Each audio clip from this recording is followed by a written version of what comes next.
Dowling College. It's located on Long Island in New York. And my little paper presentation here, what I'm going to be speaking about is voicing resistance, and it's the negotiation of male voice and identity in multiple classroom literacy contexts. And what I'm really thinking about with this work is the concept of literacy clubs and the ways in which that the verbal and written, and now I'm beginning to think about the larger piece of just the body and time and space and how that is used in literacy clubs and social groupings. And basically coming down to the fact of who is aligned with whom and how does this kind of impact the identity construction of self. So when I look at voicing resistance, and I look this up in the Webster Dictionary, it's to express in words an act of opposition. And here what I'm thinking about is the fact that young boys are resisting dominant forms of what counts as literacy and resisting exclusion from the boys' literacy club. So it's kind of this two-level strand that I'm kind of investigating now and kind of interrogating. And basically that a word, a speech sound, or a series of speech sounds that symbolizes and communicates kind of meaning, and that meaning again being in that broader piece, that broader space. This is a comic that I love to use because I just think, you know, at first it's kind of a giggle, and then there's the other piece where I feel like, what is it basically kind of perpetuating as far as understanding voice and literacy practices. And basically at the bottom frame, if you can't see it, the mom is saying, you have the little boys like kind of going and whoa and yeah and yikes. She says, your reading might improve if you tried it without the trike. And he says, I know, but this keeps it from getting boring. So it's kind of the common belief system about voice and reading. And we kind of know that there is this growing body of research about boys, masculinities, and the literacies. My purpose in the bigger picture of my 2-year exploration was really to kind of examine how nine third-grade boys developing construction of masculinity shaped their position and the positionings they had in school literacy practices. And also, kind of conversely, how the school literacy practices also shaped them and their identities. The research design was a 2-year ethnographic study. It took place predominantly in a middle-class K-5 elementary school, and it was a 3rd-grade classroom. I chose that particular classroom. I was the literacy specialist in the school at the time when I first began the investigation, and then I left to work at the college level. And this particular classroom with this particular teacher was one of those places where our 3rd-grade students went to be with Betty in the hopes that if there were issues with learning styles, learning abilities, that if Betty couldn't fix it, nobody could. So that's basically, here was this classroom that was really known as this safe place, this safe harbor for students. And we never looked at bringing them to a CSE meeting to have them tested to see if there were any disabilities until after they were with Betty. So this is kind of one of the reasons why I chose her classroom, because I just felt like as far as balanced literacy, this was a place that I could really examine it. And I really understood her teaching perspectives and her practices. Some of the data sources that I was using, photographs, audio tapes, videotapes, semi-structured interviews with teachers, all the specials, teachers, phys ed, music, all of them, the classroom teachers they had previously, and also parent interviews. I also had extended response surveys, really looking at teachers across the K through 5th grade experience with these students and with boys in general. And also teacher narrative comments on their report cards and their scores on the ELAs. I examined my study really at this particular time using two kind of discourse analysis pieces, the Big D discourse based on G, of course, and Fairclough's CDA. And this kind of helped me examine the discourse of behaviors, of understandings of how they were, their habits of mind in the classroom. What I'm sharing today is kind of a slice of my research around the analysis of the boys' discourse through writing and through talk.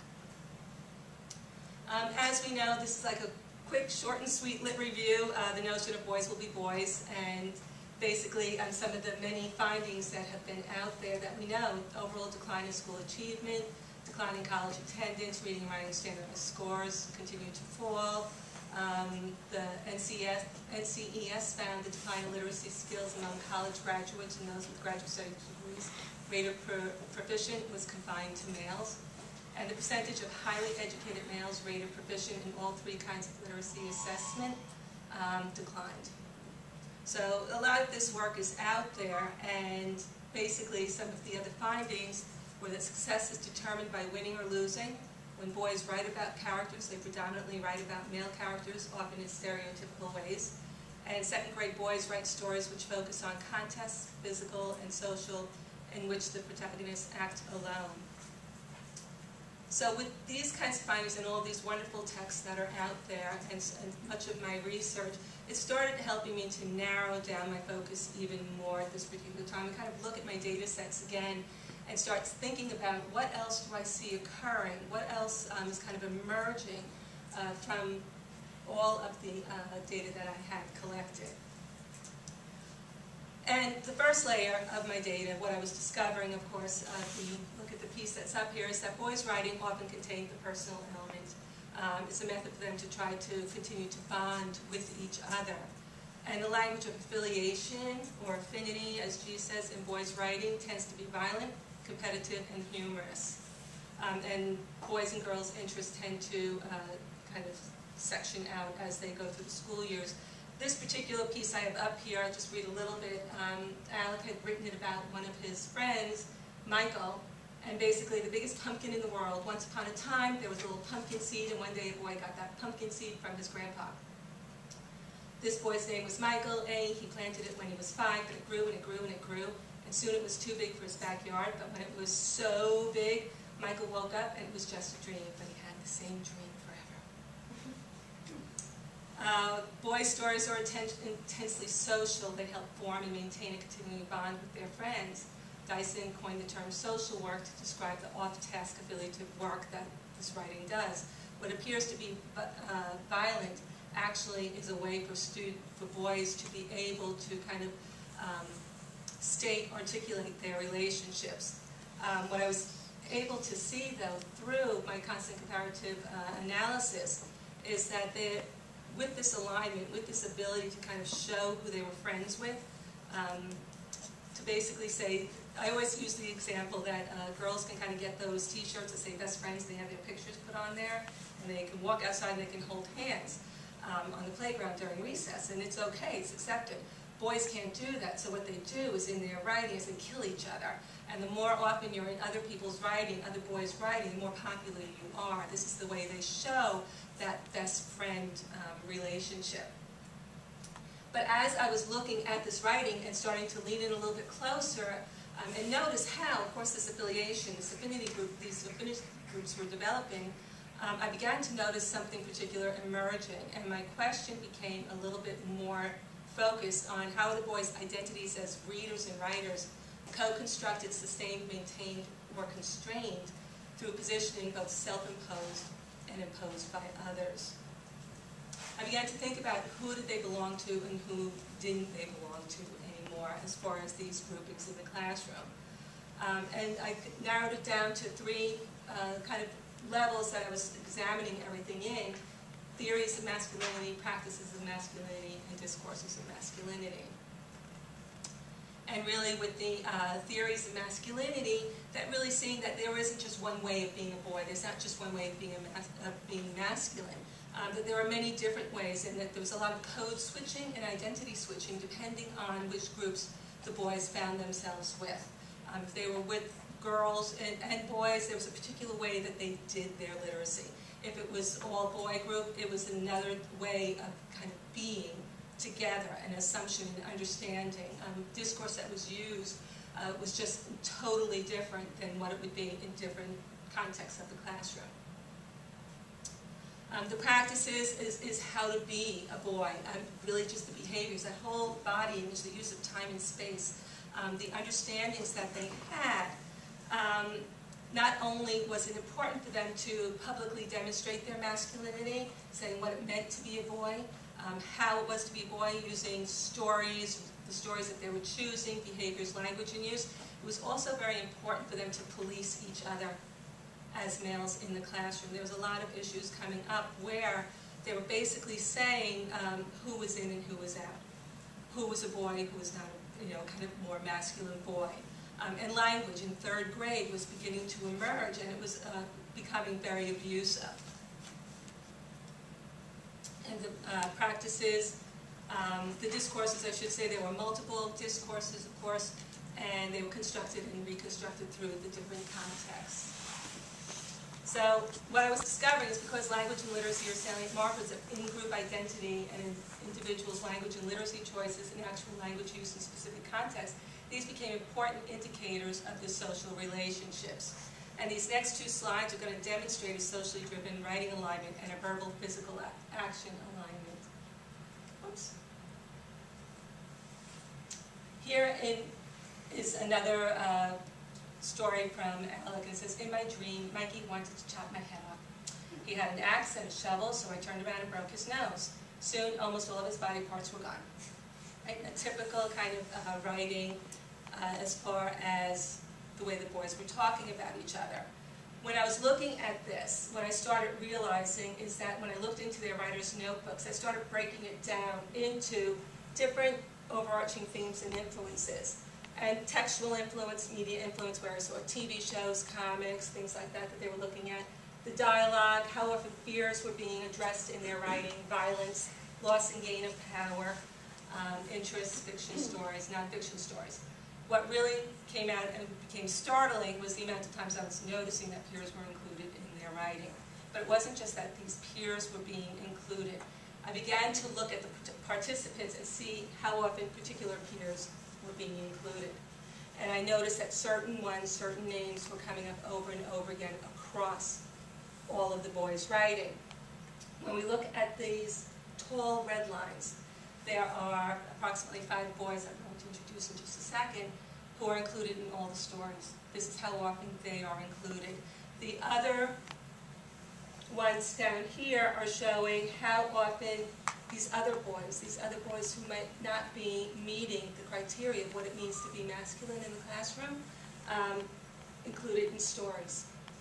That's it. And then also there's one where there's also just a girl included in one of the stories. Very interesting how they started breaking down who counted and who didn't count in their literacy lives and how they were proving or aligning themselves within this. As I broke it down a little bit more, I had these 4 boys who I started calling the insiders, Alan, Matt, Dave, and Keith. And they had all of these behaviors and successes. And I started calling them insiders. These were the insiders. These were the boys everyone aspired to be with. And the boys that they wanted to play with during recess, the ones they followed as they all went outside.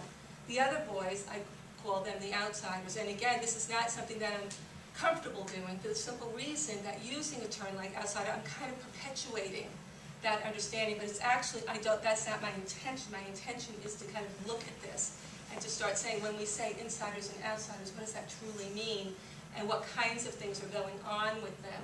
And how are we allowing it in the classroom? We need to become more aware of it so that this inclusion, exclusion can kind of start being questioned. Again, now I'm looking at the insiders and their writing. They only, when they had free writing time, they only wrote together. No one else was allowed in this group. They ended up hiding in a corner behind a bookcase where no one saw them. And they had to write the same text at the same time with the same words. They compared their notebooks to make sure all of this was occurring at this time. They also started almost having conversations across their violent stories. If you were killed in one, well then you were going to be killed in another or brought back to life. And they started using this as a way of communicating with each other. They would write on their own and then come back and kind of share their stories with it. And again, another example of this kind of work. Again, violence, but using peers within it.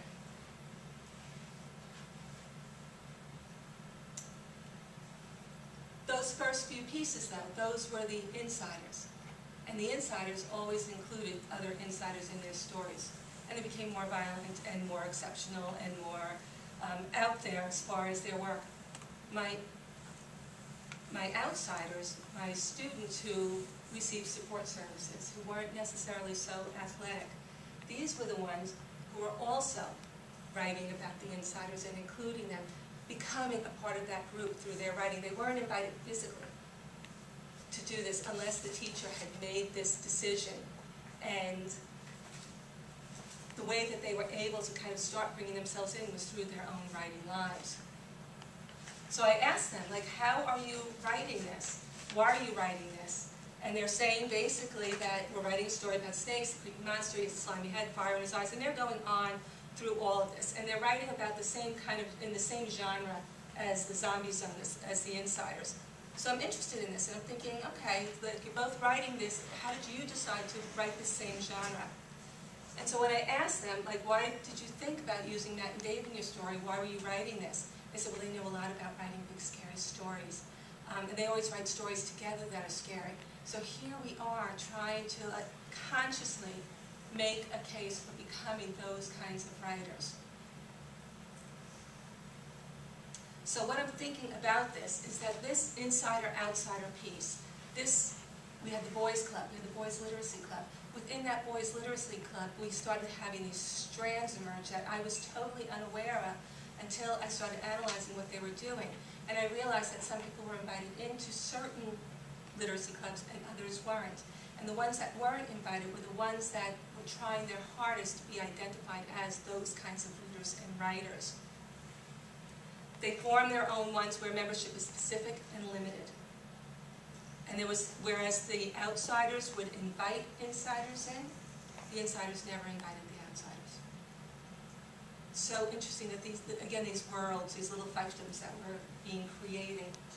Their social standings depended in part on whom they wrote and read with, and what they wrote and read. And they realized the value of being the kinds of writers who composed these kinds of stories. There was an underlife that none of us were, that he wasn't aware of it, I wasn't aware of it, until we started looking and examining what was going on. Where are they? Where are they situating themselves? Why are they situating themselves this way? And where did these messages come from? And why are they being perpetuated and kind of growing? Where did this begin? And the intense social work of their writing tended to bond and alienate friendships. Boys who were friends in second grade became third graders, and suddenly those friendships were no longer in place. And you watched it from the beginning of the year to the end of the year, how just the communication and the behaviors began to change. There was the internal and external pecking order. There was inclusionary and exclusionary behaviors. And these affinity groups can identify each other's in ways non-members can't. They were so able to say who was in and who was not, and they just like magnets, just attracted each other to their reading and writing lives and included themselves. So what I'm thinking about is that we have to reconceive literacy and the literacies of the boys' lives, and we have to learn and teach together through the acquisition of multiple discourses, and also community developing literacies, making diversity a strength. Here were these boys known as these outsiders, being pulled out of the classroom for reading, writing, and for academic help. And here they were going, being in the phys ed room or whatever, and not able to accomplish or do those physical activities. I mean, there was other messages being given where they're being placed there, and they're finding themselves not meeting the benchmark. And so how can we look at that now and start interrogating that and thinking, why are we doing that? What other ways can we do this, and how can we celebrate these kinds of diversity? We can use visual media, cultural media, and we can start, of course, including intertextuality and start developing and highlighting and celebrating the boys' strengths, and seeing that learning differently is a good thing. And understanding different methodologies and ways of being in the classroom is a really good thing. What I'm thinking about is within this dialogical framework, schooling becomes a moving form and requires teachers and students to constantly scrutinize the moment they are living in, the assumptions they are acting upon, and the convictions that they are holding close.